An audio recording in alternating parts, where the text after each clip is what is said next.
একদিন কলা, নারকেল ও তাল একসাথে বসে বসে গল্প করছিল। তাদের মাঝে তাল বলল, আজ সবাই আমাদের দুঃখের কথা শুনবো। তারপরে সবাই বলল ঠিক আছে। নারিকেল বলল, তা তাল আগে তোর দুঃখের কথা বল, দেখি তোর কত দুঃখ আছে।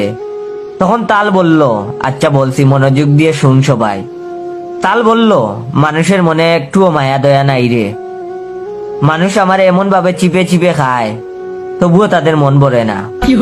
ভাবছি হয়তো আমায় চিপে খাওয়ার পর ফেলে দিবে, না, তবু আমায় কুড়িয়ে কুড়াল দিয়ে কুবিয়ে খেলো।